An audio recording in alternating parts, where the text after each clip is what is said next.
Hey, what's up? This is Professor Ben, and I want to talk a little bit about beat gridding in Traktor Pro and Traktor Scratch Pro. There's a couple of really great tutorials out there already. I don't want to rehash what's already been said, but there's a couple tricks that might make it easier to set your beat grids faster and more accurately. The first thing to understand about beat gridding is that the beat grid is based entirely upon the BPM value of the song, whether that value is right or wrong. And sometimes you have the wrong BPM value when you have a beat grid set, and then your beat grid is going to be off. The beat grid is not the volume peaks of the song. That's something that people, especially people who are new to Traktor, don't seem to get right away, is that the volume peaks of the song are different from the beat grid. The beat grid is based purely on the BPM value, so if you set your BPM value to 128, like it is in this song on the right here, there's going to be a beat grid marker 128 times in every minute. That's exactly the way it is, and that's that.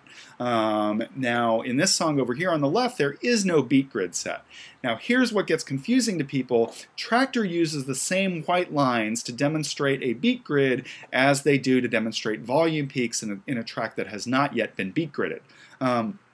So what you really want to look for when you open a track to see if there's a beat grid already there is this first cue point that has an upside down white triangle on it. Let me just move that there so you can see it better. That upside down white triangle tells you that that is a grid marker. It's a first beat marker for the beat grid. It is set as a regular cue point, and you can just change the kind of cue point it is to a grid. So if I wanted to set one here, and let's just, obviously the first thing you want to do is listen to the track and figure out what kind of track you're dealing with. So if I listen to this track, it is a straight ahead house track. Using my ears, I can already tell right away that 97.2 is not the accurate BPM value for this song. Usually your tracks won't be that off if you're using straight house music and you're running it through Traktor's analysis. Traktor will get it a lot closer most of the time, but sometimes with music with heavy syncopated beats, you'll have problems, and certainly things with live drummers, there may be drift on the beats and stuff like that. But we're going to go ahead and try to set a beat grid on this track using this first beat as the beginning of the grid. So that's going to be our first beat marker. What I want to do is set a cue point there. So I can go to the cue panel and click a number, and that is our first cue point. But that's not a beat grid yet until I change the value of the cue point to grid. A quicker way to do that is to use the grid panel and simply click this little antenna looking thing here. You click that, there's your grid, and it's set. Something you'll notice right away is as soon as I set the grid, these white lines moved.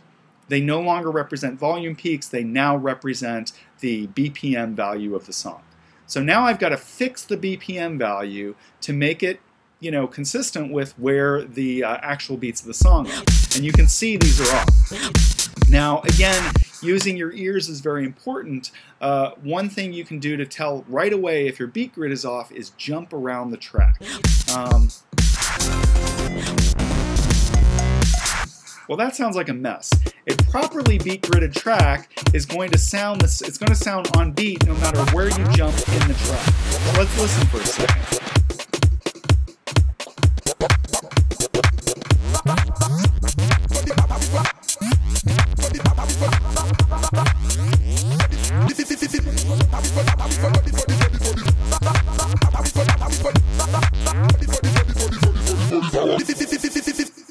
You can do some cool live remixing tricks that way, but again, you won't be able to do that if your beat grid is not properly set. So if you're listening to this track,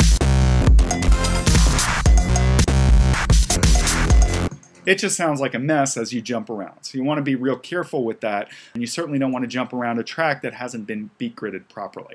So let's figure out how to beat grid this properly. Now, you already probably know that you can change the beat grid by clicking these two buttons here, and that will move the grid up or down by moving the BPM value, of course. Now, if you try to do that when a track is like 30 BPM off like this, it's going to take forever. Carpal tunnel syndrome is no fun, so you don't want to try to do that with a mouse or a trackpad.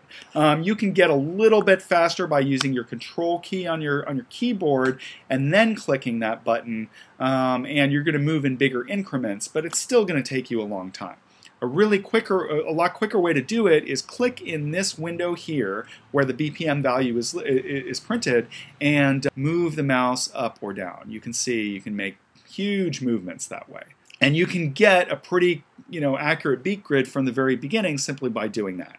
If you already know the BPM value, you can just type it in and hit enter, and that's another quick way to do it. I sometimes do that if I use a beat counter. If I think the BPM is way off in Traktor, I'll use a beat counter, figure out the BPM, and just type that in there, and then start gridding.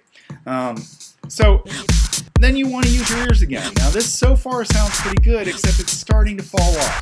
And I can see how it's falling off by looking at where the grid markers are. They're no longer right on those volume peaks. And of course, if you move around, it'll again sound pretty bad, so that'll give you a good clue that, that your BPM value is off.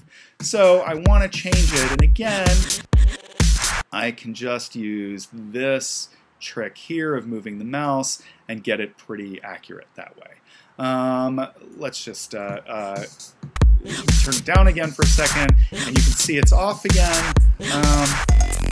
As you get closer to the end, it is off by more.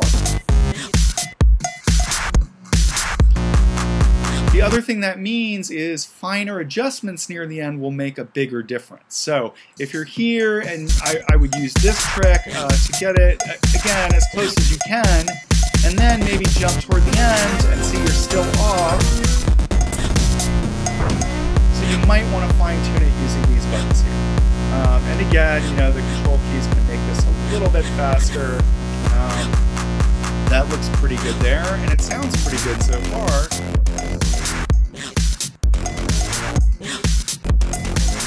Okay, now it's starting to sound off if I go from the very beginning to the very end, and it's off by just a hair. So I'm just going to use single mouse clicks here with no control key and get it.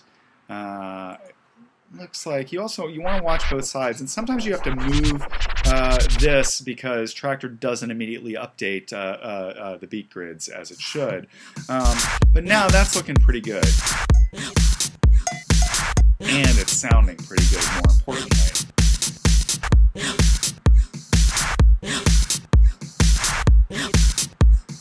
And probably this is exactly at 128 rather than 128.001.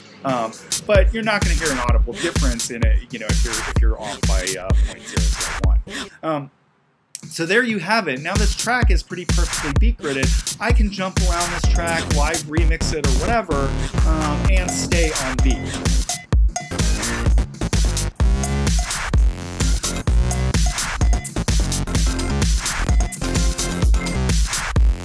You can do some cool tricks that way, but don't get carried away or you'll make a complete mess of it. If you really want a live remix by jumping around, I would suggest using the Move panel here, and you can set MIDI controllers to do all these things, but this will at least keep your movements in increments of 16 or 32 or 8.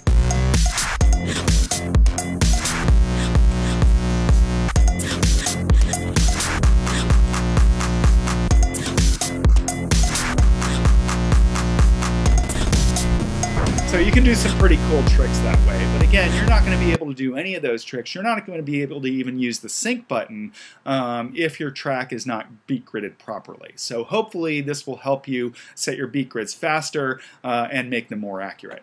Once your beat grid is set perfectly, you of course want to click this button here. This little lock will lock your beat grid in place so that further mouse movements will not disrupt it. And of course, that's a good idea because if you accidentally screw up your track, you may not notice it at first, and then you'll be playing it at the gig when you notice it. Another reason to set your locks on your tracks like this is then when you're in your track browser, you can see right away whether you have beat gridded that track before or not. See, this track on the bottom has not been beat gridded. So if you're in a pressure situation, you may want to avoid playing this track because it hasn't been beat gridded yet. Or if you really, really want to play that track, you need to know that you're going to be beat gridding that track in your headphones. So give yourself plenty of time on the other track before you decide you want to mix that track in.